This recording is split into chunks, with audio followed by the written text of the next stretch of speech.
2 in the morning at my age is different from the 2 in the morning that it was.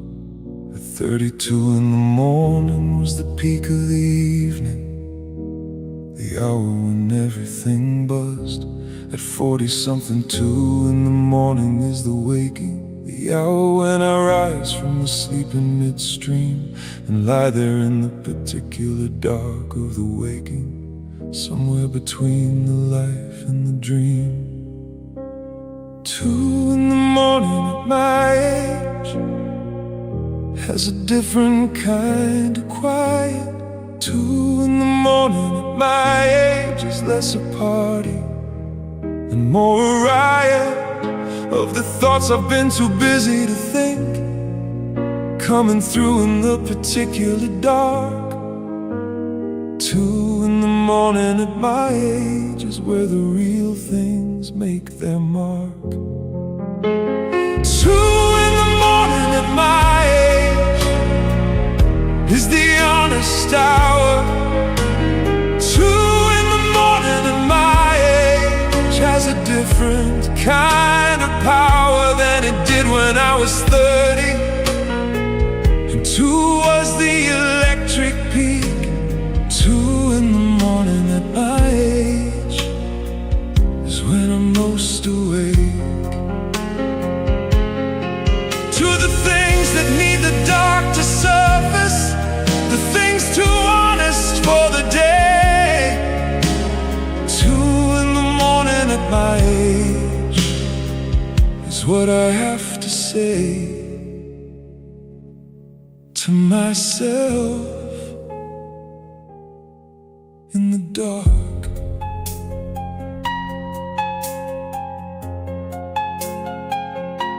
At 2 in the morning at my age, I think about things that require the middle of the night to form.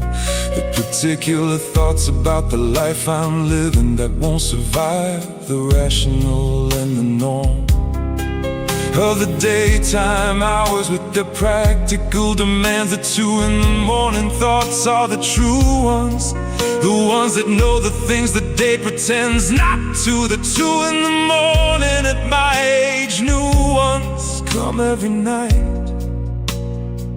a different set of true things. 2 in the morning at my age has its own curriculum. 2 in the morning at my age is its own medium for the thoughts that need the dark and the quiet and the particular honesty of 3. 2 in the morning at my age is the most instructive me. 2 in the morning at my age is the honest hour. 2 in the morning at my age has a different kind of power. I've made my peace with the waking. I used to fight it and try to return. Now I let the 2 in the morning have its say and try to actually learn what it's telling me in the particular dark. The 2 in the morning at my age is a teacher. 2 in the morning at my age is the most particular preacher of the things that matter in the life I'm living now. 2 in the morning at my age is showing me how. 2 in the morning at my age, still awake, listening, going back to sleep soon. But first, this.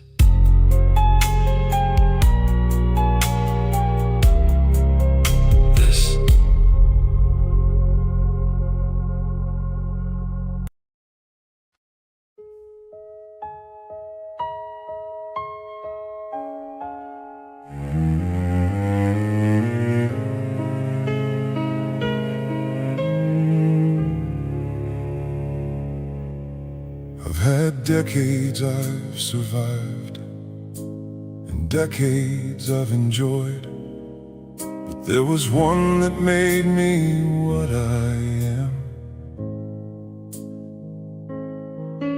The particular 10 years in my mid-30s, where everything that wasn't real went down.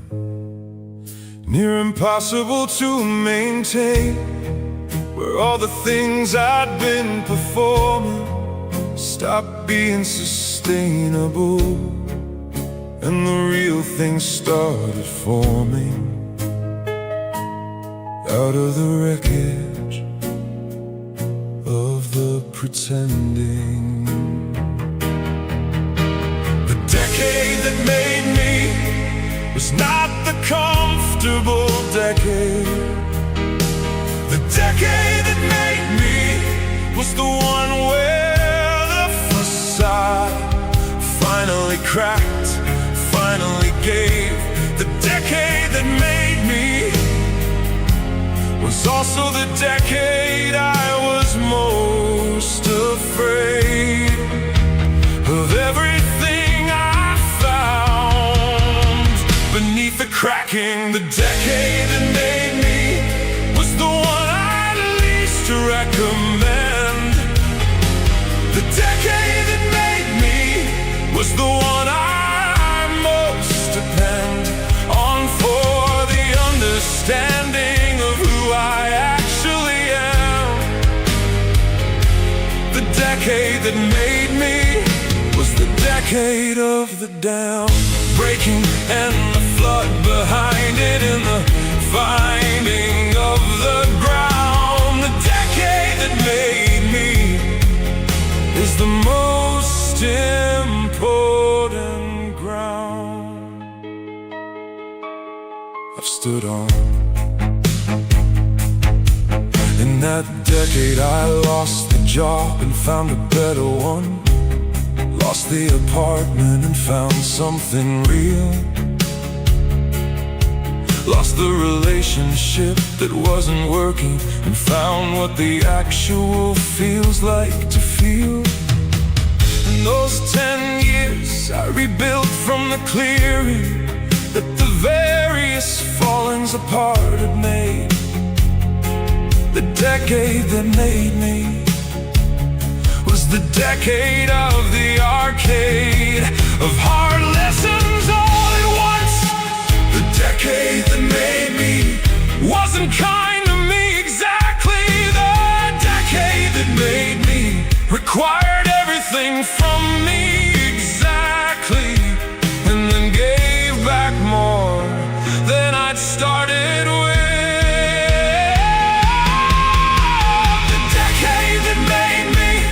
Was the one I'd least recommend. The decade that made me was the one I most depend. At 50, I look back at the decade that made me with something that is very close to gratitude. Not nostalgia, not any wish to return, but the particular gratitude of the person who found the ground after the flood. The decade that made me was the decade of the blood and the clearing and the finding. The decade that made me is the decade I keep mining for the knowledge of who I am when everything falls. The decade that made me still calls to me when I need to know what I'm made of. The day that made me, still making me, still the ground I stand on, still the decade I'm grateful for in all its particular difficulty.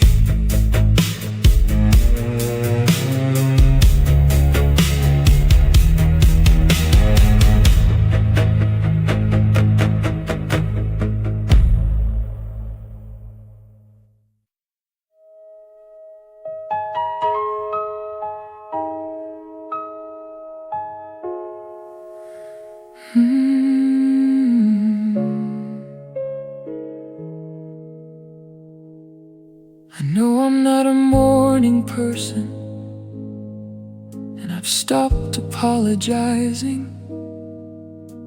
I know I need the quiet more than most. I know that I'm better in the one-on-one than in the room of people and the host. Performance of the being available to all. I know I'm not the kind of person who answers every form of call immediately, and I've made peace with that. The things I know about myself now took the decades to accumulate. The things I know about myself now were not available at any earlier date than the particular age I had to get through to find them. The things I know about myself now are the most useful things I have. The things I know about myself now are the most complete kind of math of the person I've been finding through the years of the discovering. The things I know about myself now are the most worth the buffering. Years of not knowing that it took to get here. The things I know about myself now are the most particular kind of clear I've ever been about the person I am. I know I process things in private and present the result rather than the processing. I know I love the particular kind of quiet that the bar before the crowd is possessing. I know I'm capable of the long friendship and not particularly capable of the many. I know the things that cost me and the things that give back, and I've stopped spending much energy on the penny types of interaction. The things I know about myself now are the most deliberate version of self-knowledge. The things I know about myself now are the most particular kind of college attended and graduated from. The things I know about myself now are the most useful things I have. The things I know about myself now are the most complete kind of math.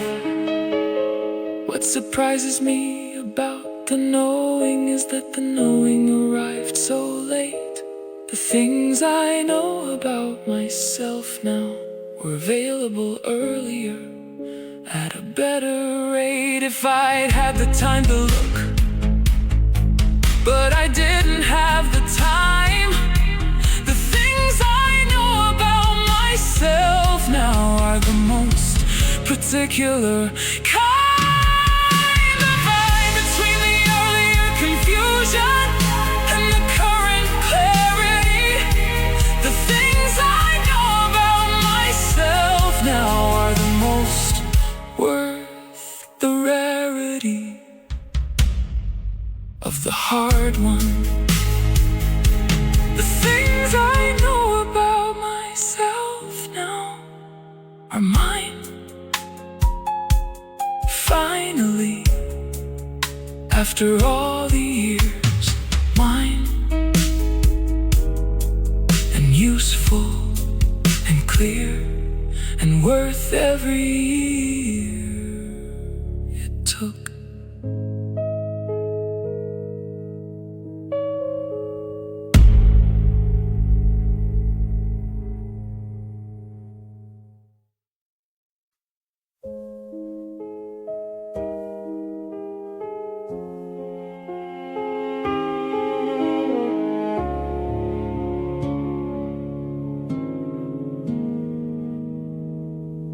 I quit 6 years ago last March, and still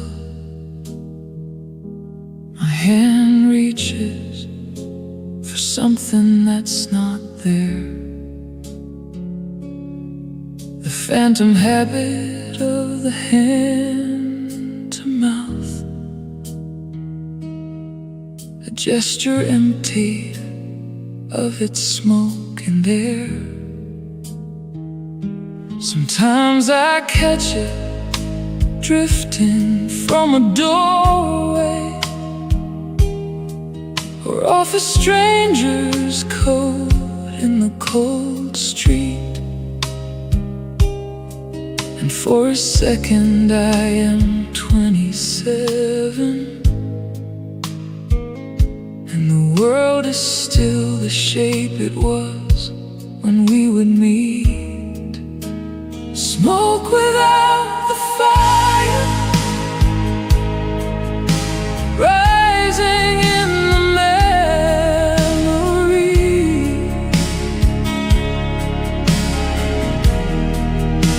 Smoke without the fire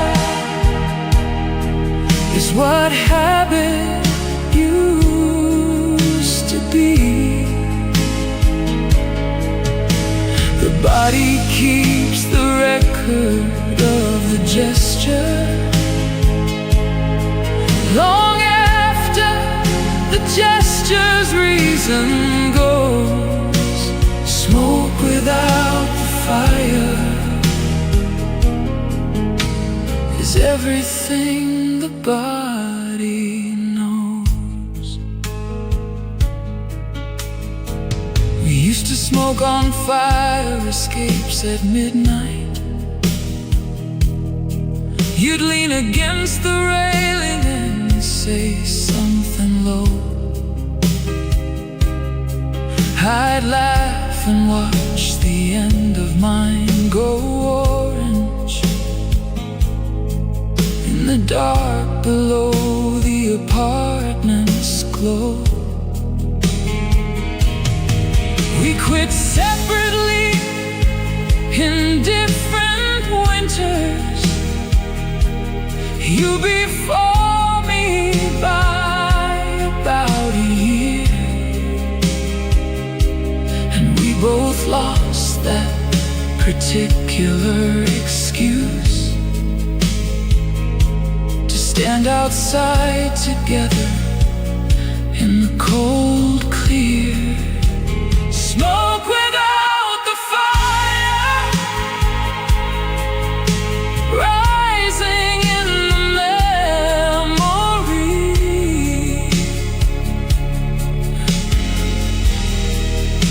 Smoke without the fire is what habit used to be.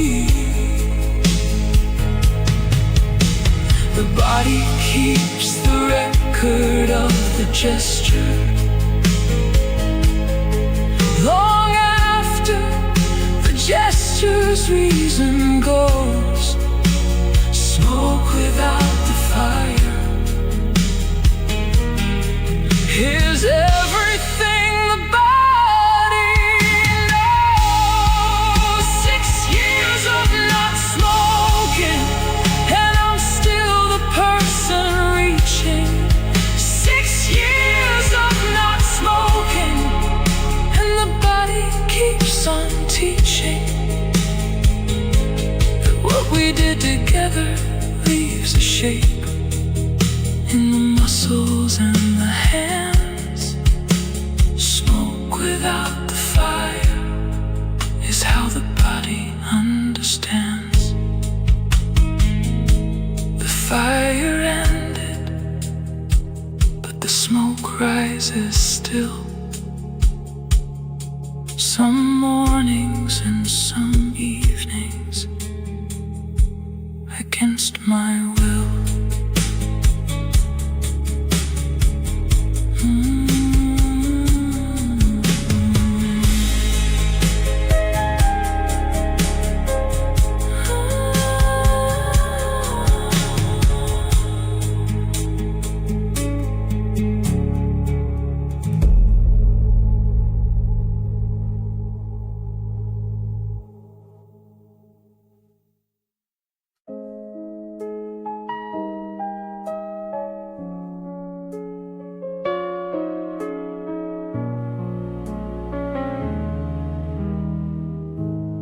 I've been going gray for about 5 years now,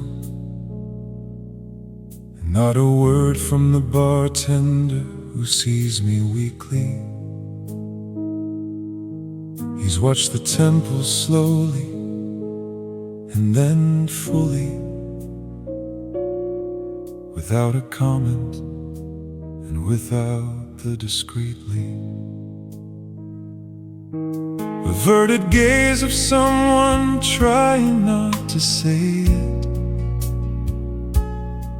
He just treats me like the man I always was.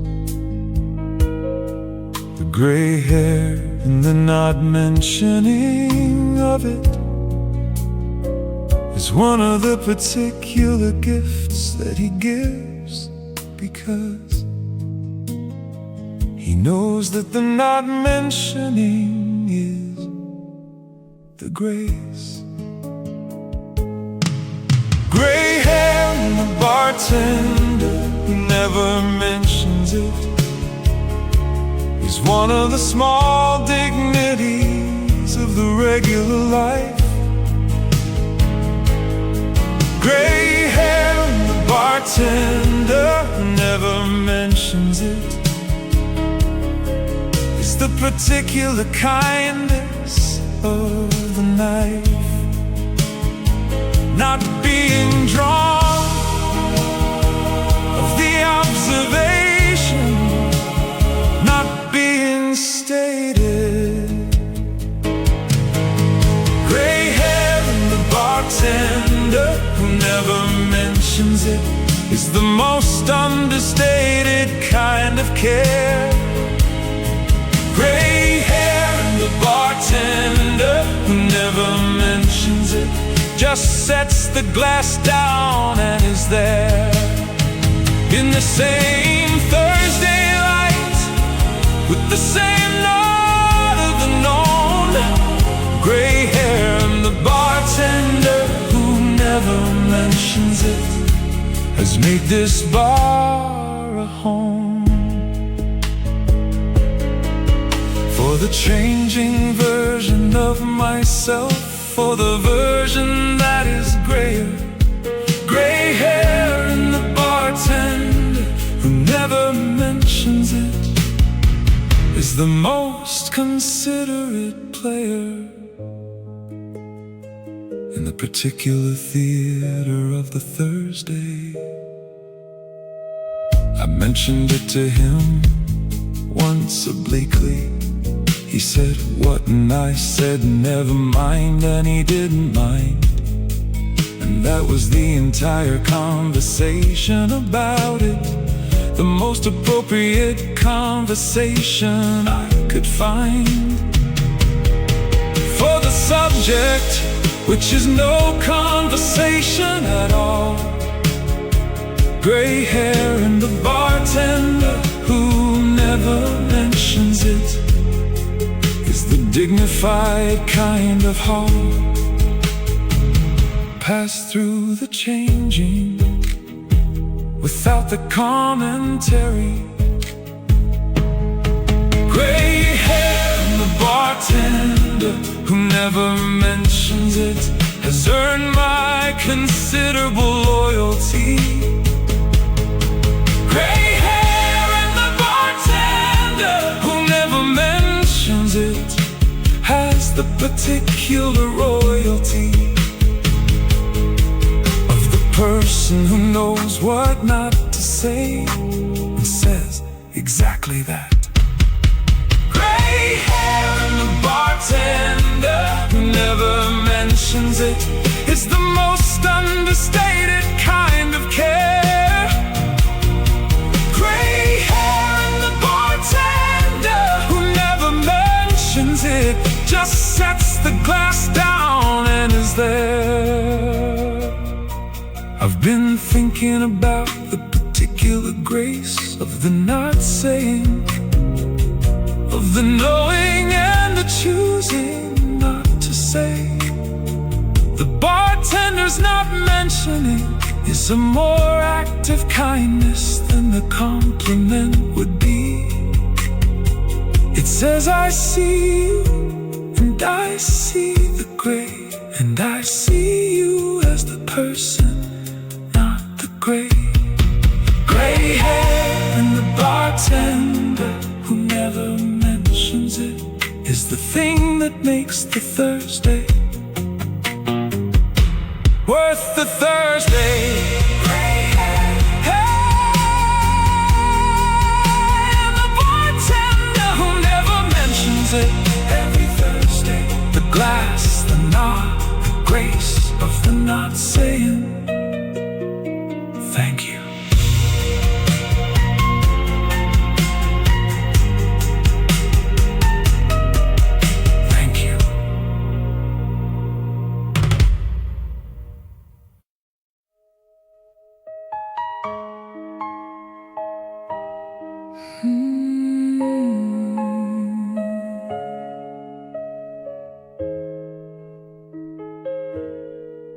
I have a year in my late 30s that I carry, like a scar that's healed but changes in the cold. The year that everything decided all at once to restructure into something new and old.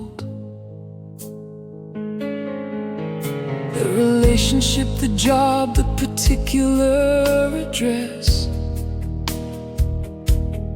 all of it rearranged in the same 12 months. I spent that year in a kind of ongoing triage, stitching up the various emotional stunts. The year everything broke was also the year everything rebuilt. Not immediately, not without the particular guilt and grief of the breaking. The scar from the year everything broke is healed into something I can bear. The scar from the year everything broke changed the way I move through the particular air of the ordinary day. I move more carefully, more deliberate. The scar from the year everything broke made me more considerate of what I put my weight on, of what I trust to hold. The scar from the year everything broke made me slightly bolder, because I broke and didn't stay broken, which turns out to be the information that changes how you move through everything after. The scar from the year everything broke is the foundation. I told someone at this bar about that year. They'd had their own version of the same construction.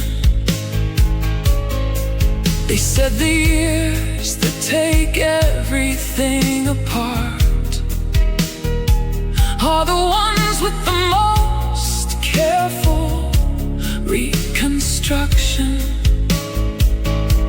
We raised our glasses to the years that broke us, without which we'd be the less prepared version. The scar from the year everything broke is the most particular excursion into who I actually am underneath the surface. The scar from the year everything broke showed me what I'm made of. The scar from the year everything broke showed me what I'm afraid of and what I'm not afraid of anymore. The scar from the year everything broke has healed into something I can bear. The scar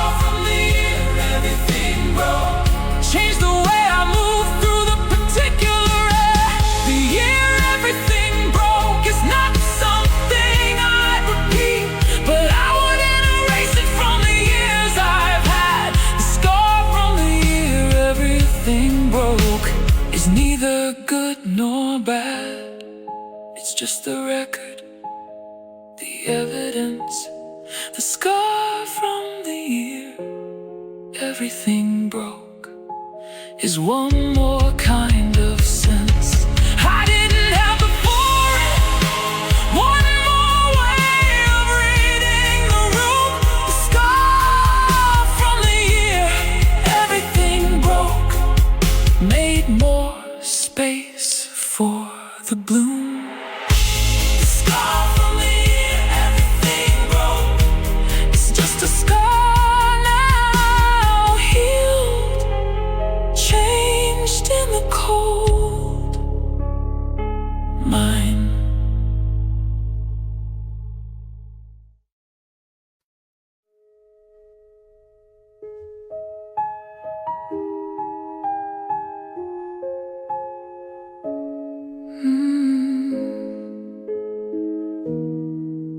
There are things that only November can teach you,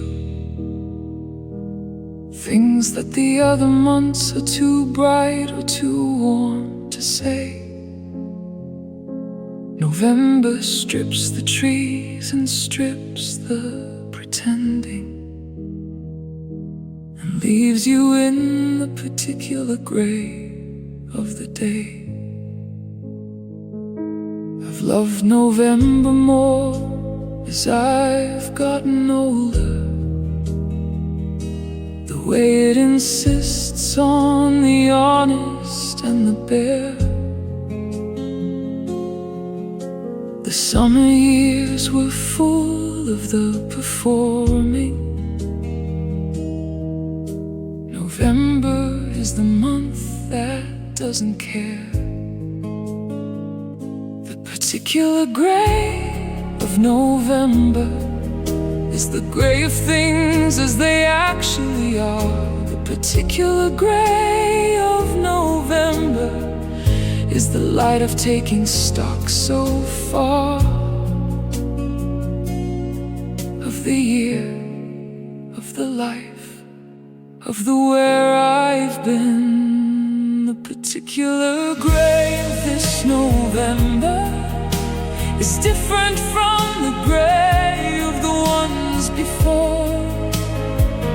The particular gray of this November has everything the previous November stored. Of the learning and the letting go and the finding of the people and the places and the years. The particular gray of this November is the accumulated gray of it all, here in the window, in the bare trees. The particular gray of this November is familiar with me. I take the longer walk in November mornings, the canal when the leaves are in their last stage. Something about the bear and the particular cold makes every November feel like a turning page. I've turned enough Novembers to know their flavor, the particular way the month delivers its gray truth. November has been consistent through the versions of me, from the young to the less young since youth. The particular gray of November finds me every year at the same latitude. The particular gray of November has a very particular gratitude for my attention, and I give it.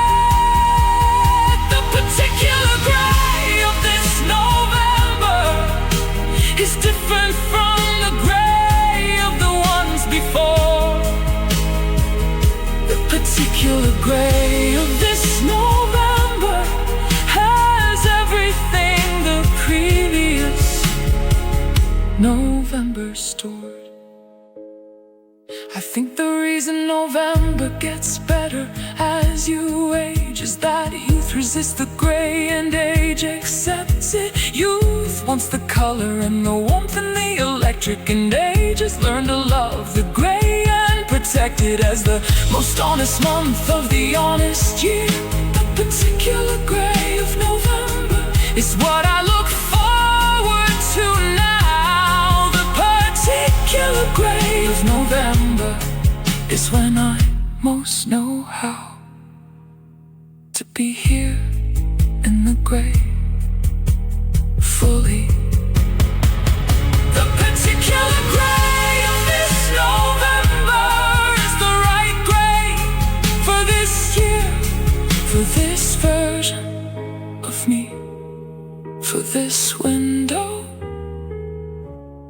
this canal, this bare November.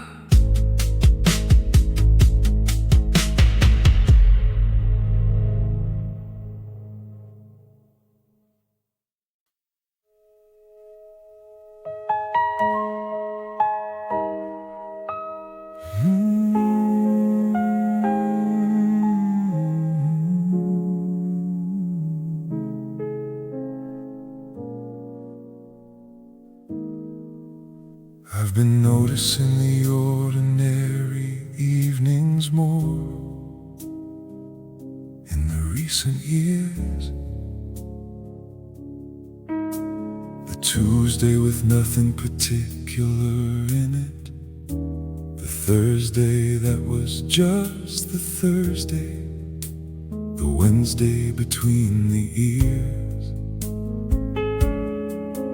of the week without the drama, the particular beauty of ordinary evenings is the most particular kind of panorama of the actual life in its most honest form. The particular beauty of ordinary evenings is the most particular kind of warm. The particular beauty of ordinary evenings has the most particular kind of form of the real, of the worth the noticing. The particular beauty of ordinary evenings is the bar on a Thursday with nothing special. The particular beauty of ordinary evenings is the most particular kind of vessel for the life at its most actual. The particular beauty of ordinary evenings is the most particular kind of factual gift of the years. The particular beauty of ordinary evenings is the thing that only appears when you're paying attention. The particular beauty of ordinary evenings is invisible to the young, too busy looking for the extraordinary, too busy with the particular sung note of the high and the electric. The particular beauty of ordinary evenings is the frequency you tune into later when the extraordinary has had its run.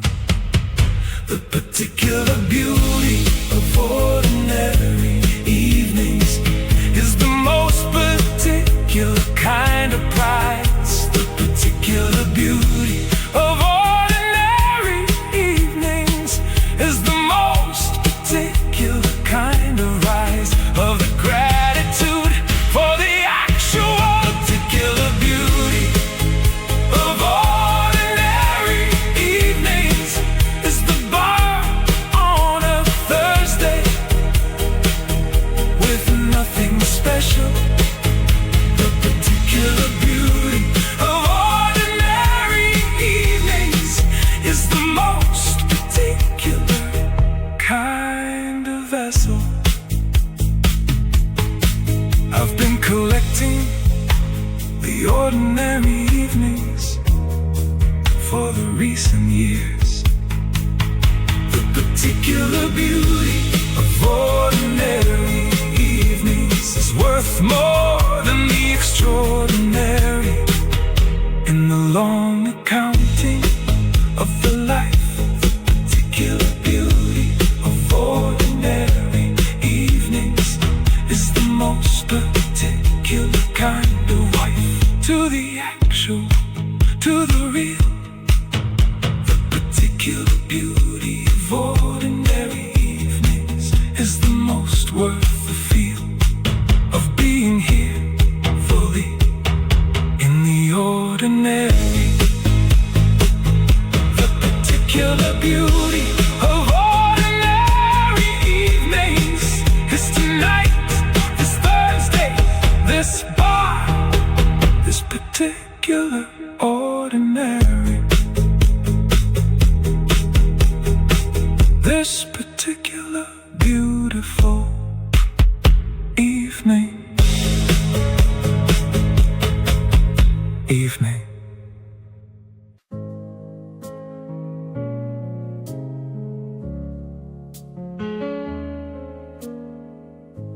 I didn't understand this bar the first year I came.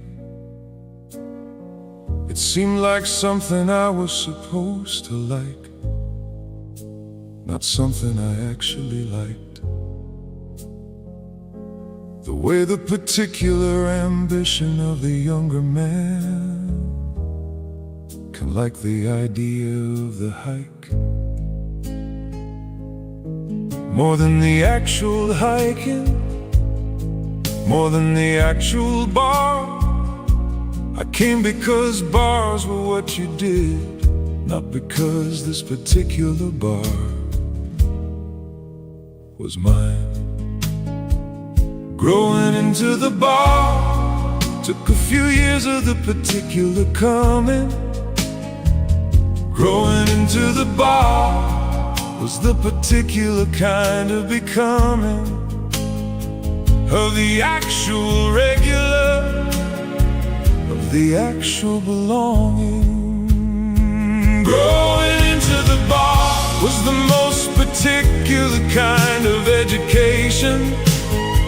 Growing into the bar was the specific cultivation of knowing what I actually wanted from the bar and from the evening and from the week.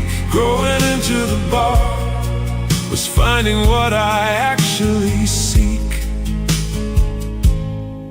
in the Thursday, in the particular stool. Growing into the bar was the most particular school of the actual. By the third year I had the stool in the order and the knot of the known. By the fifth year the bar was the particular home that the bar becomes when you've shown up for it consistently across the years. Growing into the bar is what appears when you give a place the years it requires. Growing into the bar is the most particular kind of earning. Growing into the bar is the most particular particular kind of learning that a place can offer. Over the years, growing into the bar was the most particular kind of education. Growing into the bar was the specific cultivation. I think about the people who come in for the first time, the particular performance of the first time bar, the particular looking around for how to be here, the figuring out of the particular bar. Growing into the bar is what they're starting, the particular years of the finding of the fit. I was them once. Growing into the bar was the beginning of it. The Thursday years, the particular knowing. Growing into the bar was worth the showing up for. Every year of it. Growing into the bar's done now. The bar is mine, the stool is mine, the particular Thursday is mine. After the years, it takes